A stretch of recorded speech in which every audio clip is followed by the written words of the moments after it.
Hi, Nate. Hi, how are you? Good. How are you? I'm very well. Thank you for asking. Good. Well, super excited to talk to you and about your business and kind of what you're doing. But first you can tell us just like a little bit about you and maybe Yeah. about your uh race you did this weekend. All right. You just told us So you I won. told him, I just told him, I'm sorry if I have any brain fatigue or anything, but I just finished an Ironman 70.3 on Saturday. And so I'm Nice. coming to you completely depleted of energy, but excited to talk about babies and beer. A Yeah. little bit background about me is I have been a nurse for 10 years, and it has all been in pediatrics and newborn care. And so I took my love for that plus teaching and went on and got my master's degree in nursing education. And now I am a professor at one of our local universities here. I still work in the hospital system as a registered nurse. And I have a wife, a child, and a German short hair pointer at home that I spend my time with. And so babies and beer is my fun passion project when I'm not in the hospital or at home or teaching. That's awesome. That's so cool. What are some of the like most common things that you feel like you have to like teach and help dads with in the moment, either as a Yeah, nurse or in your yeah, course? absolutely. In the moment, it's when they first come out, it's the head shape. The dad's eyes get huge, that it's this, first of all, that they're purple and gray and not beautiful pink and lovely, but the long head shape and the squinted eyes that are hardly open. I'm like, it's okay, Dad. This is every time. Don't worry about it. And so reminding dad right away, because he gets this shock and awe. Okay, good, it's crying, but why does it look so bad?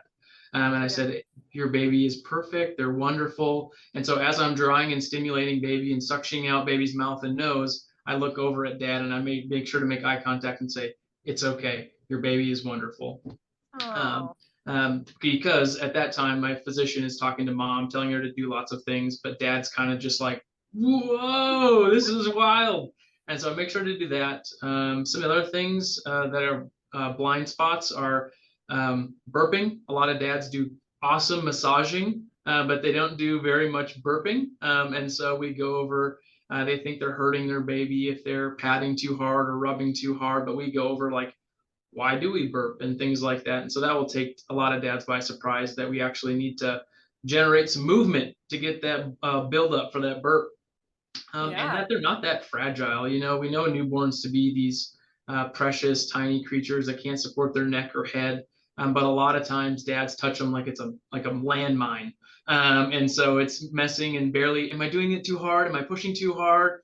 And so we go over, like, hey, dad, like move the arm, grab the arms, move them around, see how they all, like they can move in circles. And so that's definitely a big one. A lot of times we don't do a very good job of talking to parents in general about the three meds that babies will in the health system will Yeah. get right away. So that's a big shock. At hour two, we're already talking about needles and medicines and eye gels. And that can really be pretty scary, because they're like, wait, no one told me this about it. I thought it was just supposed to be breastfeeding and skin to skin and hanging out. But there's things that happen on the medical side. So that, and then the poop cycle. They always want to ask about the tar poop, and then they want to Yeah. talk about when it's gonna be normal, and when they get to when they have to change the diaper versus me. So those are some of the blind spots that I see right away as like the glaring in practice. These are things that I'm doing with almost every dad that has no hands-on experience.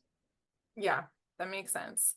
Yeah, and it's so interesting. Like, I feel like just a lot of times like moms, you end up like I was always shocked that my husband like the things because he had nieces and nephews and we have lots of friends who had kids, but there was just things that like I feel like we end up talking about, like the moms end up like sharing or talking Right. Yeah. about that then you don't realize that you have to kind of like my husband was like, I didn't know that was normal.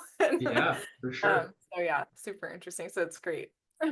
Is there a way, I mean, I guess that like dads could do a better job of kind of talking to each other too, but is there other things that they can do to help prepare for things ahead of time? Obviously Yeah, take absolutely. class. So I would obviously say come to Babies and Beer, Yeah. because I'll give you a heads up.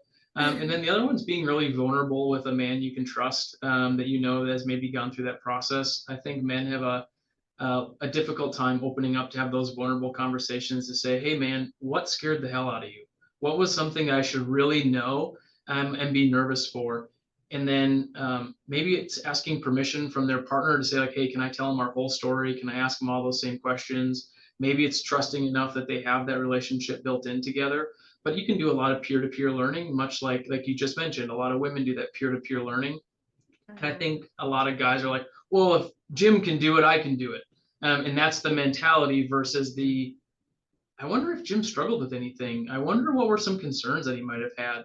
And that was something I came to realize is that guys aren't talking to each other either. Mhm. Yeah. Yeah. Yeah, it's probably helpful to have just like people that you know are going through it at the same time as you. And Yeah. Part so, of that yeah. babies and beer fun is I tell them to look around because usually they're all within 3 or 4 months of each other. And I was like, guys, Yeah. this is your cohort. These are your people. Yeah. When it gets hard and you just need someone to talk to, these gentlemen around you are going through the same process. You don't need to be best friends, but if you need to swap a number, if you need to have somebody that's in that same walk of life as you, look Mhm. around. That's great. Yeah. Yeah. Do you want to tell us a little bit more about like all the things that go on with Yeah, let's babies? talk babies and beer. I love it. Yeah. I love it. I love it. So I start at the beginning of the process with labor. And so that I keep it very simple. I discuss dilation because they don't know anything about that. They don't know what, oh, your partner's at a 4, and then somebody leaves the room, but nobody explains to them what 4 means. And they Mhm. sit there and they're like, 4, yeah, cool. And then it's a 6. Okay, how close is that to, and so we go through this whole process of what it looks like. um, and then we talk about placenta birth. I always remind them they're not having twins, but there's going to be 2 births. There's going to be baby birth, and then they're going to say, all right, mom, little push, and you're like, whoa, whoa, whoa, whoa, little push. What else is coming out? And a lot of them, they have no idea. And honestly, my wife, I didn't do a good enough job explaining. She didn't know that there was a placenta birth after regular birth. So that's always something that they go home and they teach about, that I've heard is pretty exciting for them to share. Like, did you know you're going to have the baby birth and then you're going to do this? And you're like, oh, yeah, nice. Um, we talk about some delivery tips, having conversations with your partner before the process even begins about where they want you, if there's any code words that you need to have about discomfort or pain related type conversations that don't spark emotion. So they can start those code word conversations with each other about, I'm not trying to insult you. I'm not trying to say anything that's going to make you upset, but maybe we can have a code word to talk about. I think we need to consider blank. I think we should consider this, and it's not emotion charged. Mhm. And then we start talking about the infants because that's what a lot of them have come to learn about. But I need to put that mom plug and that Yeah. delivery plug in there before we start talking about baby. Um, Most often, there's a lot of guys that start the class that have never even held a baby. And so we start how to hold a baby. Every guy that comes to class has a mannequin that's 20 inches long. And so it's the average length of a standard newborn, and we hold them. We talk about neck support and spine support, and go over different holding techniques to keep their infant safe. And then we talk about the infant transition, where we talk about, this is where I get the most questions. This is that surprise moment, this first 3 hours of life where we do the baby comes out looking gray and purple. They're going to be covered, they may or may not be covered in vernix and cottage cheese looking material is what I call it. And they're like, it doesn't look like a Gerber box. It doesn't look like this perfect baby. That takes time. Covering things like acrocyanosis, the importance of skin to skin in that process, the importance of supporting your partner, not knowing obviously how well the delivery goes or doesn't go. We talk about how the guy can do and fill in for a lot of these roles like skin to skin. Important decision making things like if mom can't make a decision about milk. What are you guys' plans for that? What are you going to do if X, Y, and Z happens? And just putting that on their radar because they're not thinking that those are even conversations that they need to have. We talk about facts of the newborn. We talk about vital signs, 24-hour screens, the fact that when they're laying at home with their precious baby on their chest and they hear them breathing 3 times faster or 4 times faster than they are, that it's okay. That's what infants do. They breathe really fast, and it can be very frightening. And you'll start breathing 40 to 60 times a minute, going, and you're gonna get lightheaded, and you're like, hey, this is just what babies do. The heart rate's gonna be 3 times their resting heart rate, so it's not anything wrong with your baby, but these are things that they need to be aware of when they are at home.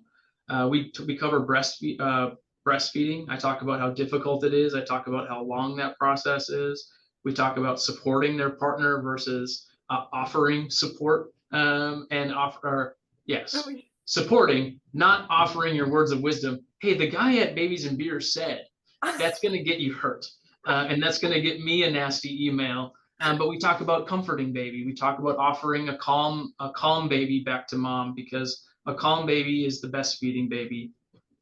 We talk about reaching out to resources, reaching out to lactation experts on their behalf if it's something that's going really difficult, or maybe there's a special person that you can get a hold of while they're preparing to feed, whoever that designated person is. We go over bottle feeding, and this is where I can kind of bring it to them in that brewery setting and bring bottles with me, and we can go over paced feeding, how to hold a baby while you're feeding, positions, different feeding positions. This is the burping. You know, we got to hit it, we got to tap this hard. You can rub your palm up their spine and make them burp. Different techniques like that versus just the standard huck them over your shoulder and massage them and rub them until you feel like you've done a good enough job. But let's get results. Yeah. Any questions on any of those topics before I keep running down some things that we talk about? No, that's great. Awesome. So then it's diapers, diaper time. Most guys, they change their very first diaper at Babies and Beer. And so I get so much fun kudos. They laugh with me. So I'll start off by showing them, and then we do one together step by step. Do this, do this, do this. And then I release them to do one on their own. They do peer-to-peer teaching. I teach. I give them the, did you know that has a yellow line on it, and when they pee, it turns blue? It's awesome. That's I probably love the it. best part for them. I feel like they're like, no way. Yeah, exactly. I'm like, it's magic. And you still have to poop check, but you can rely on that line pretty often for pee. We go over car seat safety. We know that infants are put in car seats at a high alarming rate that are incorrect on their way that they go home, and that hospitals are only liable for them until we reach the exit. So I can only walk you to the door. I can't put baby in the car seat. So it's up to you to put the recall, register it, get the recall, go get it car seat safe inspected, and to watch the videos on the National Highway and Traffic Safety videos. Don't rely on somebody just to clip it in and say, this is how mine's clipped in, even though, because it could be a different car seat completely, it could be a different model, it could be a different upgrade. So car seats, and that's not to say like I scare them that car seats are bad, but I try to tell them, hey guys, this is a swallow a piece of humble pie here, bring your car seat to a car safe inspector and get it checked out. It could be the difference between tragedy and swallowing a piece of humble pie. We go over sleep safety, dressing your infant.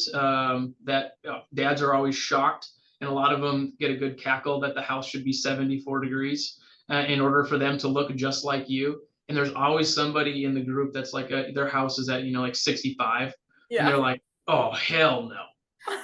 And I said, you can have your house at 65, my man, totally. But you need to dress your infant just a little bit warmer than you. They can't look like you. You just need to think about 74 is this magic number. And so if you're anything over 74, they can look just like you. Anything under, you need to be thinking about one more layer. We talk about the risk of the down jackets in car seats in the wintertime. And that's just, like, who tells you these things? How do you know? And I said, you're right. Who tells you? How do you know? Where do you get this information? It took me 10 years of career knowledge to put together a course to get this to you guys. And then we go over emergencies and mental health. Purple Crying is my mental health resource that I just let them know that it's really hard, it's really challenging, and you didn't fail if you feel like you're mentally exhausted and don't know what to do. And there's support out there for them through Purple Crying that they can reach out and get different resources. And I'll say that all of the stuff that I just mentioned, I'm not partnered with anybody. I don't have any sponsors. And so nothing is brand specific. Nothing is anything like that at all. It's just evidence-based information that they can get. That's awesome. So that's a quick Babies and Beer. That's the class, the topics that we cover, and just a lot of fun that we have. That's awesome. Well, and that's so important to like, go ahead. I was just gonna say, is it one night or like how's it Yep. set up? So it's a 2-hour class from 7 to 9 Okay. at Brew Lab in Overland Park. They come there. I tell them, hey guys, I'm not going to stop talking for 2 straight hours. The restroom's back there. We have a waiter that comes in at the hour mark to grab another beverage if you need one, and we might take a break if things are going well. Love it. But if not, Nice. we're gonna get to it. And then they always, I always have them stick after and tell them, hey guys, I'm gonna be cleaning up for the next hour. Yeah. This is your play with the car seats, change more diapers, practice feeding, ask all the questions that you have. And so it's scheduled for 2 hours, but I'd say that the half-hour hangout, chat, see follow-up questions, and that's when I put my evidence-based guard down and I say, all right, guys, you paid for that. Now I'm your patron in the bar. Yeah. What questions do you have that your wife is asking you? What questions do you have about different gimmicks that you're looking at on these registries that are like, do I need this? Do I not need this? What are your thoughts on these things? But since I can't give you evidence-based information on that, and that's a lot more just like product slash trial and error type question, Yeah. I I can give you those opinions when I'm not scheduled to give you the evidence-based. You can come back and hold me liable for telling you something type of Right. information. Yeah. Right. Yeah. That's awesome. So important because it's, yeah, I feel like a lot of that ends up being on the mom too. And so like so Yeah. important for dads to feel like empowered and sure. like they can bring some like opinions and like thoughts to the table too, which I think is really cool. That's awesome. Or just like you're showing Yeah. up as like a full partner, not Yeah. as like I, as the mom, have to do all the research and then present it to you like you're a student, like you're a Yeah. full adult and a Yeah. full Yeah. parent in the Yep. situation. I've had some very small courses, 3 guys in a month, but my wife is one of my biggest champions, and she always tells me, you're going to really impact 3 lives and Yeah. marriages and partnerships by even doing it to one person. And so, Right. no matter how big or how small, just know that you're making a difference today. And there's a lot of people who need your help and need your support. So, you're right. It's about giving that child the best chance for success in life, and that's creating partnerships where both mom and dad can participate for each other's mental well-being as well as the relationship. Yeah. Yeah. My husband, I just said in our labor and delivery class, my husband was the one to tell me that we were done breastfeeding, which I needed because I don't think I was not in a good mental place. And Yeah. it was just I mean, great that he was able to like step in that way to like support all of us. So yeah, really Sure. cool. That's awesome. And I feel like it's just so accessible. Like it's not Yeah. like you have to go to the hospital, husband, and like sit through a board. Like Yeah. you're going to a brewery, you're having Yeah. like Yes. how accessible, how easy Yes. to like Yeah.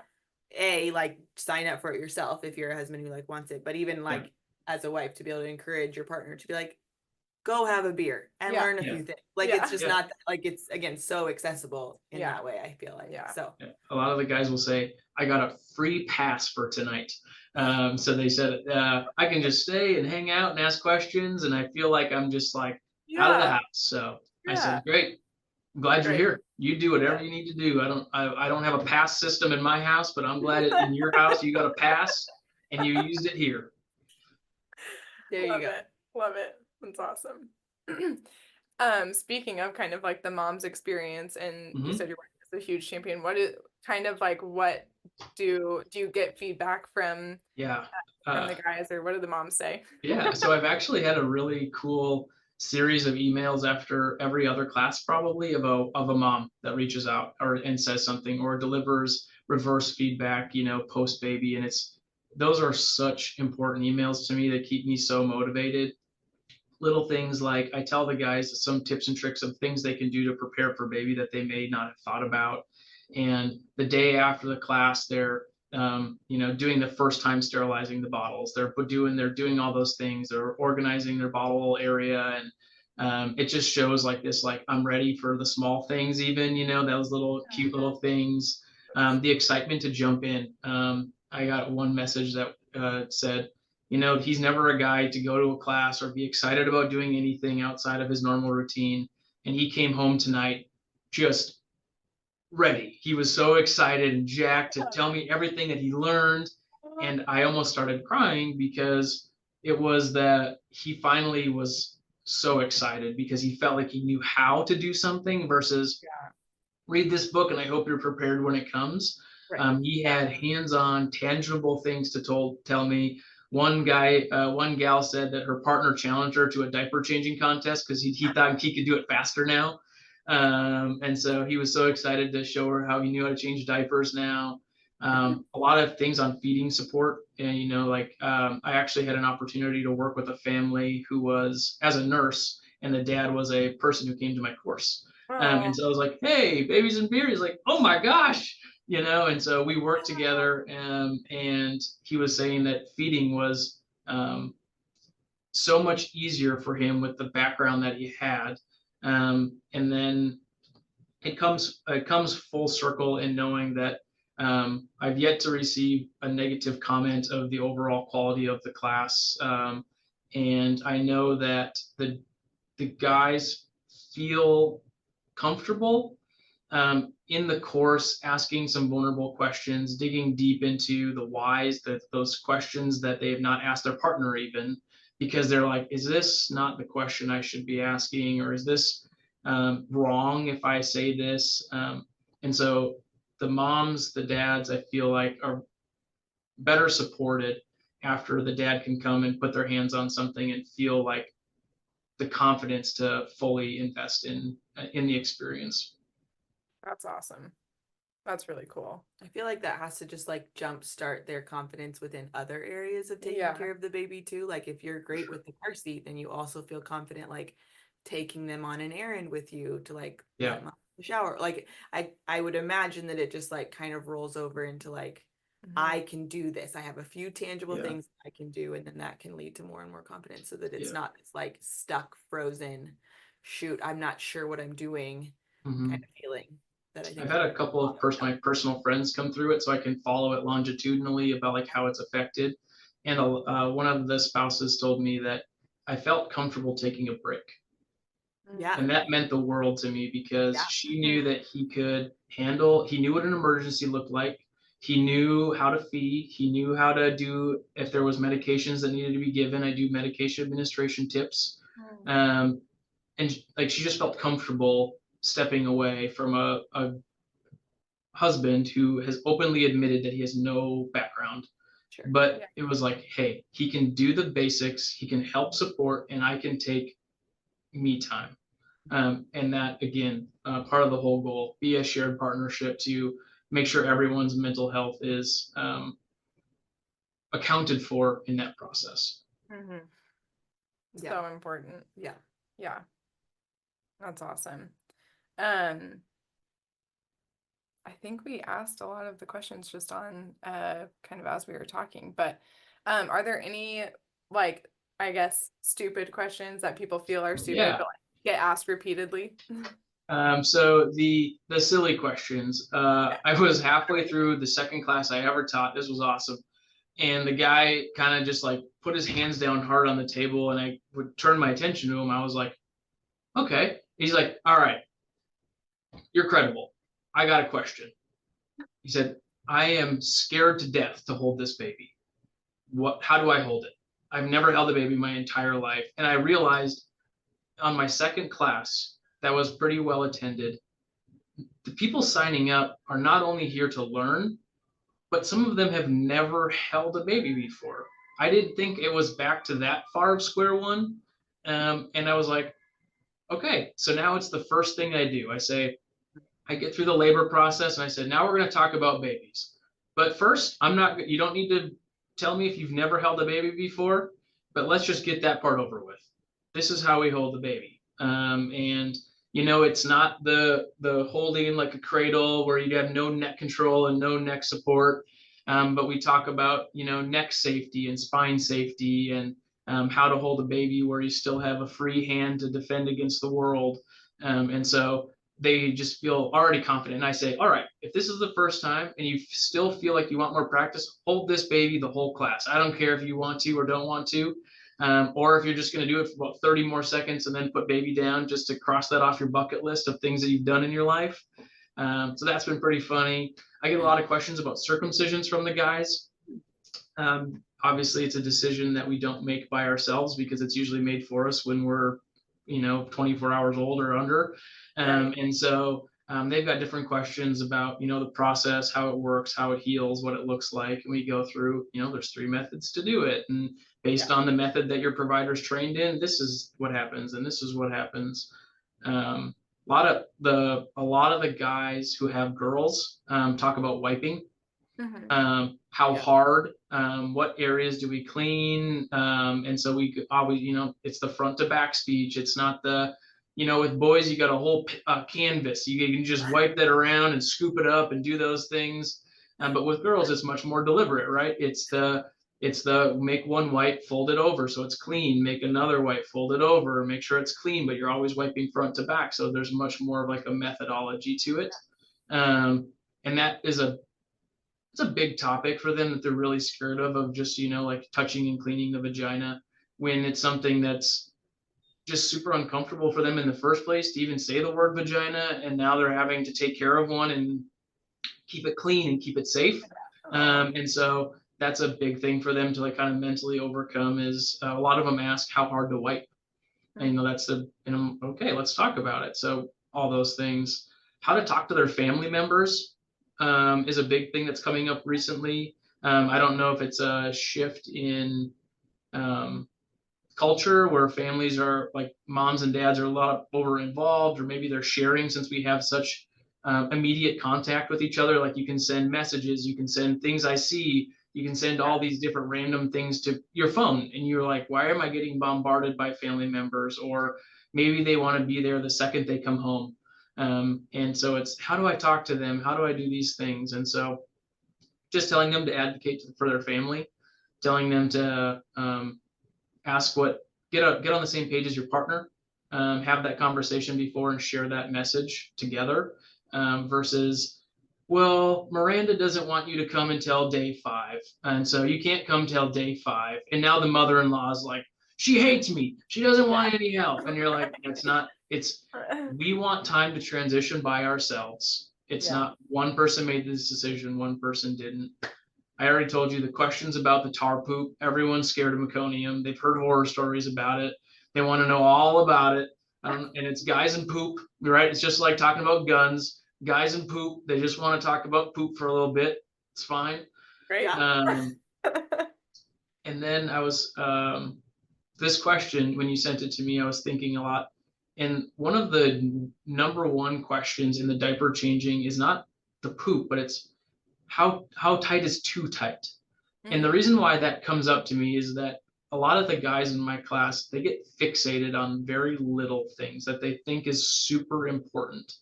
So it's almost like some of them maybe have a Rolodex of questions in their mind that's just like, I have to ask this question. And I say, like how is the diaper too tight? And I say, well, if you leave train tracks on the belly when you tighten it, try a little bit looser next time. There's no inch line. They don't have to whip out a tape measure to see how far they can secure it. But it really made me think about these other questions that I've been talking about as well, as these very pointed things that they've identified they don't know about. And they come in with these preloaded Rolodex questions where they're like, oh, I think this is where my question fits in. And I'm like, okay, all right, good. I'm glad you guys are already thinking about these things. And some of them are big scale. Some of them are so narrow and focused, like how tight of a diaper? Yeah. Well, if you like take a bungee cord and wrap it around their abdomen to keep it on and you strangulate their bowel, that would be too tight. But since we're not using bungee cords, and one guy was really focused on it, so I grabbed the diaper and I pulled on it, not very hard, and it ripped, right? It's made out of the disposable diapers will break. Yeah. It would be almost impossible to get that thing so tight that you're actually going to cause a problem.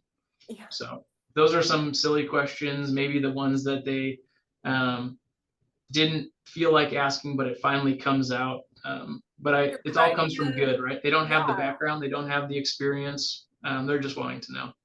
Well, in a safe space, you've created like a really safe space to learn, which I think is great, because I think, that might not have come up when the baby came home, Yeah. but it would have prevented them from changing a diaper, which it's would have been really hard on the whole family. So that's cool that they got to ask it and really get the answer to their question.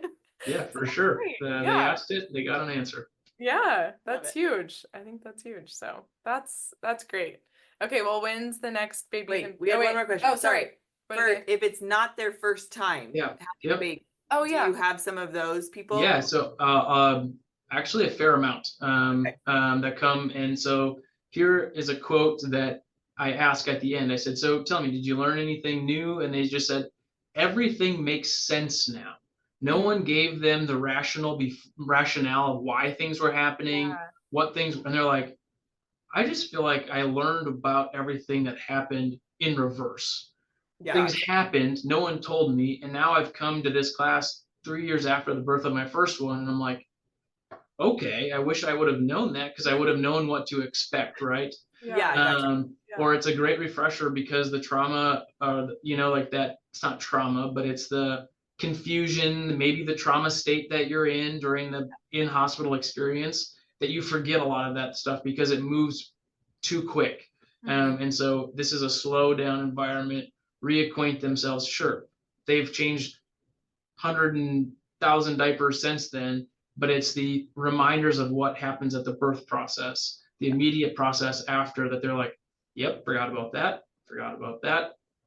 And a lot of people, since I advertise it as a nurse taught evidence-based course, they really they like to be like, all right, now I know the why.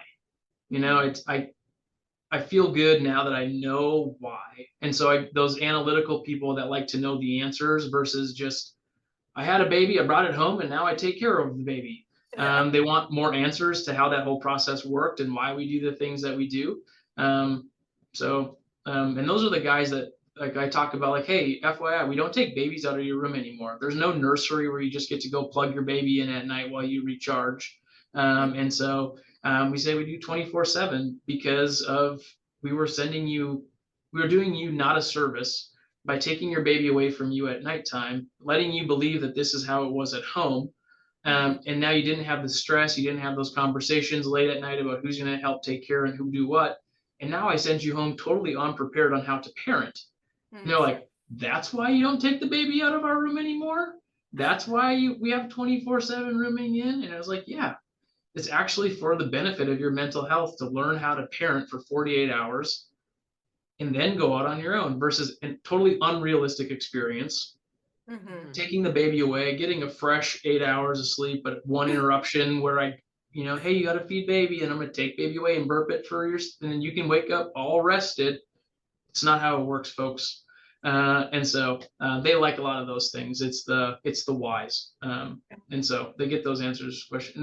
I've had some surrogate parents that have come. And so that's a big thing because they miss, many times they miss out on the actual birth process. And so they're not in the room with them. Maybe they're in the waiting room, they're in a separate room. And so they kind of get a glimpse into what that whole transition looks like, what happens while they can't see. And that has been helpful as well. Yeah, that's awesome. Cool. That's really cool. Yeah, it sounds just like, we focus on kind of the labor and delivery aspect with mom in our class. And so, yeah, we might have to figure out some sort of we plugged your class this past weekend because we had some really great dads in the class. And so awesome. They were very excited. We had one dad that wore a dad hat, dad shirt. I was like, you need to go to Babies and When the guys show up to the brewery in their dad hat, I can't tell you how excited I am. I always tell them, hey, there's seats right up front. I want you right up there because I know you're gonna be this guy. Hey, got a question? Because you are ready. You want to be this so bad. Like so much so that you came to a new dad's class wearing a new dad hat. Yeah, exactly. And you know the whole environment was going to be new dads. Yeah, I love that. I know, it's so sweet. I'm like, you're gonna just, they'll feel so supported. So supported. So I tell them that all the time too. I said, you guys are here because you care. Yeah. And I want to support you in your journey to caring and wanting to be an equal partner. Even if you were forced to be here, there was plenty of turns to take that you didn't have to come. You could have gone anywhere. but you Yeah. came Yep. here. You parked, you came in, you walked in the door. And if you pay attention for the next 2 hours, I promise to learn something. And I always joke at the beginning of class, if I have 100%, you'll learn something guarantee. And if you don't, or if you didn't even like the class because it didn't meet your standards, I'm doing this as a passion project. Mhm. Have your money back. Like if this isn't my get rich quick. This isn't some side hustle where I'm driving a Porsche now because I started Babies and Beer. Right. I buy diapers. I use technology to upgrade things every now and then. Yeah. And I'm here for the dads of Kansas City, and that's what I'm here for. So it's a really cool thing to watch them come in and be motivated to learn, and I give them credit for that because they deserve the credit. No matter if it's reading the book, watching YouTube videos, showing up to Babies and Beer, showing up to the WellCore partner support classes with their partner. A plus to them. A plus to them. There was generations before us that wouldn't have came within 100 miles of that door. 100%. Yeah. For sure. It's really cool. That's awesome. Very, very cool. Okay. Well, when's your next event? Yeah, so I've got a class. I got 3 classes on the calendar. I believe that it is September 25th. And then I have one that didn't help. My whole calendar just went away. October 23rd and November 20th. Nice. And so 3 about classes. once a month. Once a month. Yep, I do near the end on a Wednesday night. It's a great night. I don't compete with Monday night football, Thursday night football, Saturday football, or Sunday football.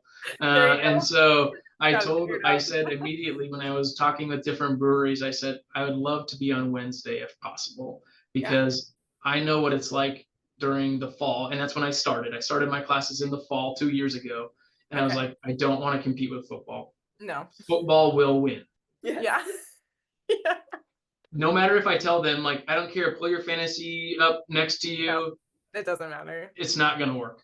No. Especially in a brewery. On the other side of the wall, they have TVs. There's football everywhere. They just go sit over there. Yeah. Yep. That's great. I'm sure the brewery was excited to have you on Wednesday night too. Yeah, absolutely. They were.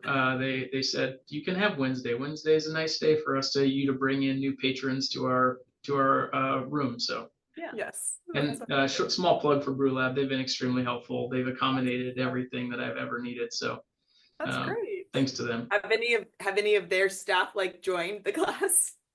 So I have not had a staff member join, but a lot of the staff members tell their friends, because I'm pretty sure they all thought it was going to be like a 3-month thing that fizzled out. It wasn't going to, but now they like see people show up on Wednesdays once a month, and they're telling people, and they're very open to like having signage up to promote it, because people ask like, is this where they come for the babies class? And they'll be able to share. You're like, yeah, actually, it's going to happen in 2 weeks. And so it's been 2 years. I've had nothing but good support from them.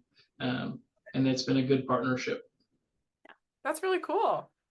I'm sure we'll have a lot of other people that we send your way, because I do, it does feel like, gosh, we're giving a lot of education to the moms, helping them obviously, but there's a lot where we're kind of driving all of that information to them.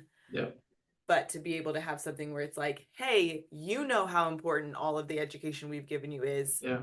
This is the resource that your husband might find like really accessible and happy to go to. So yeah, I've had the same comment to me, like, hey, can you make this a couples class? And I said, I don't think that that's the path that I'm on. I want everybody to feel safe and vulnerable with these conversations. I want it to be a guy talking to a guy versus if I say something that registers the wrong way, and it's like okay, no, I'm done listening to this guy. He didn't say that the right way. Sure.